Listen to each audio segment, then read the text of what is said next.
À quel moment devient-on addict à la pornographie? Est-ce lorsque l'on visionne quotidiennement des contenus ou lorsque cela devient une véritable obsession qui commence à avoir des impacts sur d'autres aspects de notre vie? C'est une réelle question que l'on peut se poser et que j'ai posée à mes abonnés. Bonjour à tous et bienvenue dans ce nouveau RMTV Raconte-moi ta vie. Ça faisait longtemps et je suis ravie de pouvoir continuer ce type de format et de vous laisser la parole sur des thématiques précises. J'ai reçu pas mal de mails concernant l'addiction au porno et j'ai sélectionné une histoire qui était un petit peu plus détaillée que les autres. Alors, tout de suite, on part avec l'histoire de Christophe. J'ai remanié 2-3 petits trucs du point de vue stylistique, mais sinon, c'est la véritable parole brute de l'abonné.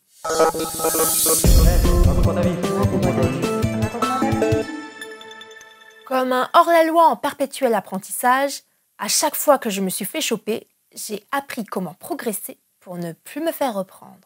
Bonjour. C'est la première fois que j'écris au sujet de ma porn-addiction et de mon expérience. Je vais essayer d'être claire. Je suis même d'accord pour en parler au téléphone avec une personne autre qu'un professionnel qui va tout dogmatiser, ce qui a tendance à vite me fatiguer, pour donner plus de détails ou mieux situer la chronologie. Je ne dirai pas mon âge, ni ma vraie identité, parce que je sais que pour une personne qui me comprendra, il y en aura 50 qui m'accableront.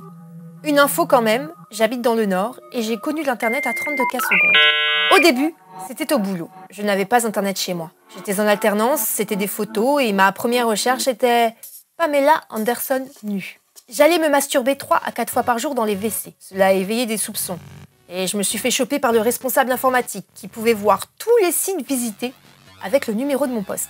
Ensuite, et toujours au boulot, il y a eu les photos sur des CD et les vidéos sur Emule. Je n'avais pas Canal+, mais j'ai tenté 2 fois de demander à des amis d'enregistrer le film juste avant le porno du samedi en laissant tourner la cassette. Sur les 4 heures de bande VHS, j'avais le premier film, dont je me foutais éperdument, et surtout le JDX, et le film porno, du moins un bout. J'ai arrêté parce que je me suis dit que j'allais vite être grillée. Fallait me voir dès que mes parents n'étaient pas à la maison, en train de me presser pour checker s'il y avait oui ou non le film X sur cette cassette. Ensuite, mes parents ont acheté un caméscope à cassette, donc je mettais la cassette, et je regardais par l'endroit où l'on met son œil. C'était un caméscope super lourd. Fallait trouver une excuse pour le prendre, car à l'époque c'était super cher et fragile, et on ne le sortait qu'aux grandes occasions. Bref, encore une tannée, mais un super apprentissage. Vous devez certainement me prendre pour un pervers. Et pourtant, vous seriez étonnés. Voici un petit brief sur mes non-endroits et mes non-habitudes. Les cinémas X, j'ai toujours trouvé ça super nul. J'y suis allée il y a encore 4 mois. Celui du Cap d'Agde, dans la galerie. Mais tout est so 80s. Des vieux films. Et je me reconnais pas du tout dans les spectateurs présents ce jour-là. Les sex shops, pareil. M'abonner à des sites pour voir des photos et vidéos premium, non plus. Le scato, l'uro, ce n'est pas du tout mon truc. Je dois peut-être vous préciser que je ne fume pas, je n'ai jamais fumé, je n'ai jamais pris de drogue, je ne joue à aucun jeu d'argent et je bois modérément uniquement lors des belles occasions. Je reprends mon parcours. Il y a 20 ans, j'ai commencé à consommer de plus en plus, sur tous les sites gratuits possibles, des petites vidéos de 3 minutes. Je me souviens que je me disais parfois en rigolant tout seul que je passais plus de temps à scroller pour trouver une bonne vidéo qu'à me branler.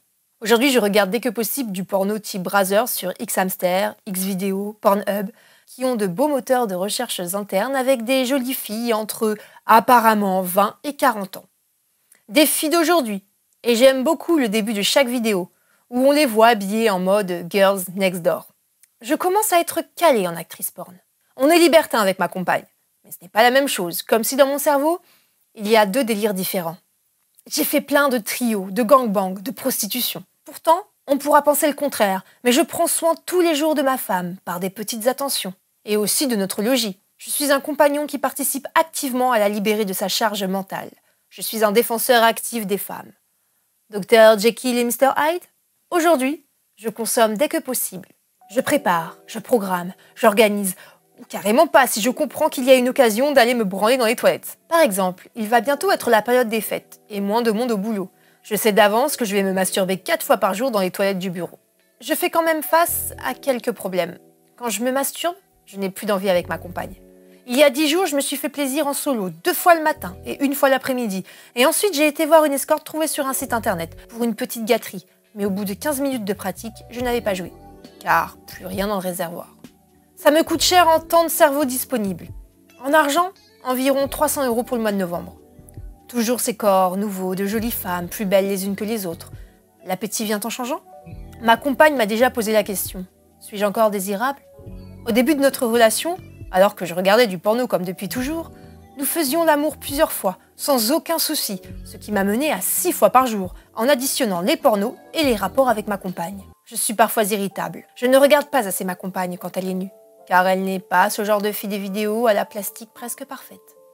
Par rapport à ce qu'on voit ou entend dans les reportages sur ce thème, je ne me dégoûte pas du tout, car je ne juge ni les autres ni moi-même, et j'ai toujours eu confiance en moi.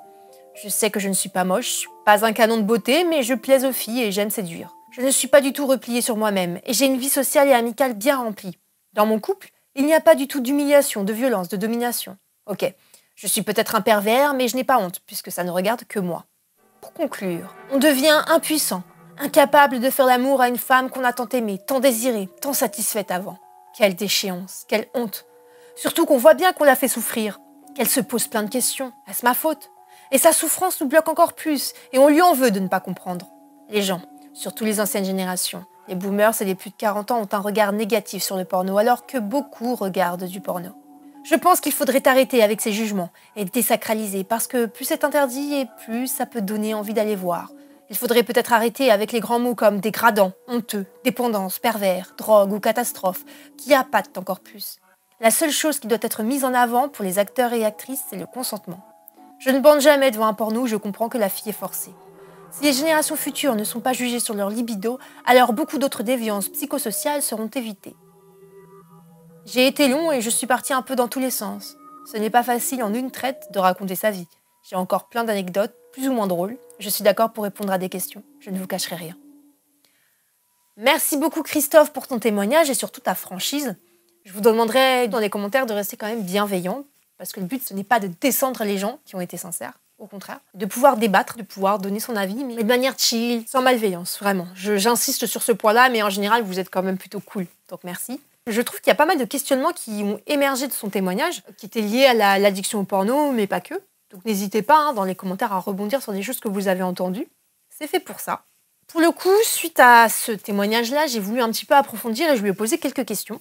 Alors la première question, c'était « Pensez-vous que ce soit la pornographie qui soit en cause ou plutôt une addiction au sexe ?» Il m'a répondu les deux, parce que la pornographie est toujours au goût du jour et des tendances, c'est aussi une addiction au sexe. Effectivement, c'est ce que j'ai ressenti à travers ce témoignage, qu'il y avait une vraie addiction à l'acte sexuel, à cette envie de jouir, qui se manifeste dans la masturbation comme ça, à haute fréquence, et aussi sur son lieu de travail, sachant qu'il peut aussi se faire griller par ses collègues. Alors il y a peut-être aussi l'envie, le goût du risque, l'envie de transgresser. Mais il nous le dit bien d'ailleurs à la fin de son témoignage. Est-ce que si c'était moins tabou, peut-être qu'il n'y aurait pas tous ces comportements-là un petit peu déviants, entre guillemets, je mets vraiment déviants entre grosses guillemets, dans le sens où ça peut impacter notre vie, en fait. La seconde question, je lui ai demandé si cette addiction au sexe, moins à la pornographie, mais plus au sexe, c'était un besoin d'être constamment stimulé. Et il m'a répondu oui, clairement, car c'est la même chose dans ma vie professionnelle, la recherche de challenge. C'est quelque chose que j'ai pu remarquer même dans les autres témoignages que j'ai eus par mail, cette envie de toujours plus. On découvre la pornographie, on est addict à la pornographie, et puis ensuite on commence à aller dans le libertinage, voir des escortes. Alors il y a certaines personnes qui arrivent à se stopper, et puis il y en a d'autres qui continuent toujours plus, jusqu'à braver certains tabous, certains interdits qui sont juste abjects. Je n'entrerai pas dans les détails, mais je pense que vous m'avez compris. C'est vrai que la stimulation, j'ai l'impression que c'est quelque chose qui revient fréquemment. On a accès à quelque chose qui nous est interdit, donc on a envie d'y aller à fond.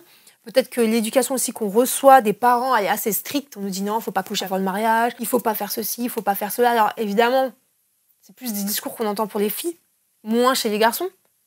Mais chez les garçons, il peut aussi y avoir peut-être certains tabous, certains interdits. Je sais pas, je pose des questions, on essaye de discuter en commentaire si vous le souhaitez, mais ça pose question. Et d'ailleurs, c'est très intéressant parce qu'à la fin de son dernier mail, il a bien spécifié quelque chose. Une dernière chose importante pour moi, une fille doit avoir le choix d'avoir 1000 partenaires, de n'avoir aucun partenaire ou d'attendre le mariage tant que cette envie vient uniquement de ce qu'elle veut faire. Trop de filles ont ou n'ont pas de sexualité parce que quelqu'un d'autre leur dit « vas-y » ou « je t'interdis de faire ça ». Et je trouve ça hyper intéressant. Est-ce que c'est pas l'interdit des parents, quand on est ado, qui fait qu'une fois adulte, et une fois qu'on a accès à tout ce qui nous était caché, on n'est pas plus apte à créer une sorte d'addiction Ou alors au contraire, est-ce que c'est parce qu'il y a trop de pornographie qui nous envahit et qui est constamment là en fait et qui nous stimule? On est tout le temps stimulé, hein.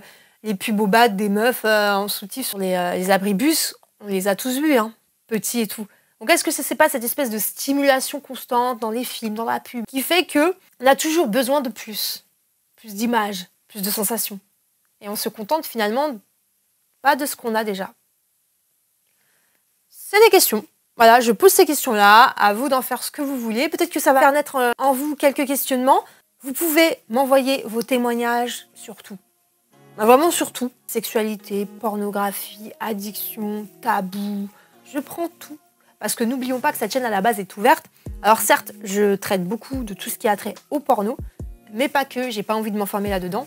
C'est très important pour moi aussi de pouvoir me diversifier. Donc n'hésitez pas, si vous avez des témoignages, des choses intéressantes à raconter, ce sera l'objet d'une petite thématique. Et les RMTV sont hyper ouverts. Voilà, c'est un format qui est ouvert à tout. Donc on est là, on discute, on échange. Merci pour vos témoignages, merci pour votre temps d'écoute. Voilà, je vous invite encore à vous abonner si ce n'est fait, à liker, à partager, etc. Patati patata, vous connaissez le refrain. Il est temps pour moi de vous laisser. Je vous fais d'énormes bisous. Cœur sur vous.